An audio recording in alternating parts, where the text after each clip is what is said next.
Wondering, Charles, if I could take you up on your offer earlier to talk a little bit about how your implementation of Citrix technology helped you meet some of your green goals. Sure. So green is a hot topic, and I think you won't find a hotter place for it than generally in education. Partly because there I have all these old adages, but for every student we have, there's 2 parents behind them, right? And so it's really I'm dealing with 3 people for every 1 person I'm looking at. So a lot of the green initiatives and a lot of these things that come in are pushed by the student body themselves. Their parents are willing to green or whatever it is, and it kind of formulates that way.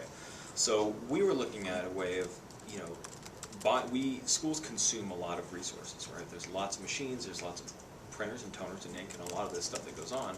So you hear we have lots of initiatives going on always around paperless classrooms and just things of that nature. Citrix has helped us do a lot of that because rather than create duplicate environments all over the place, which means duplicate resources instead of having, one lab that's a little bit older but has certain kinds of software on it and certain licensing that applies to it that way, and so we have to leave it there and have to replicate that 4 or 5 different ways.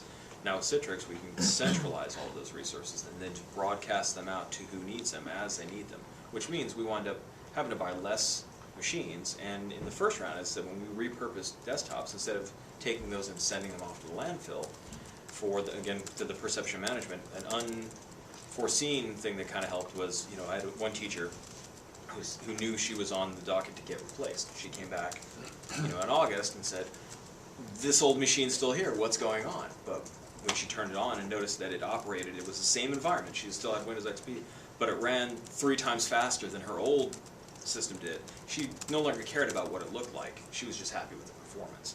And that to us in the green endeavor meant that it's one less thing that went into landfill, and so we can then spend our time and energy keeping that machine going. If a power supply fails or something, well, it's a lot less of an impact on the environment to dispose of one power supply than the whole machine, and it's a lot cheaper to us in the end.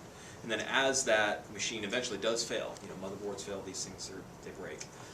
We are replacing those now with thin clients, which have a much smaller form factor, much less impactful relationship with the environment, and it's also a little bit more mobile for us too. And they have lower energy requirements, lower power requirements. A lot lower. I mean, some of the older machines you get into, we had machines that were out there, and we did resurrect. We resurrected some 10-year-old machines that had been slated to be put into the landfill and put them back into classrooms using the Citrix technology, because you don't need a lot of the resources you had before.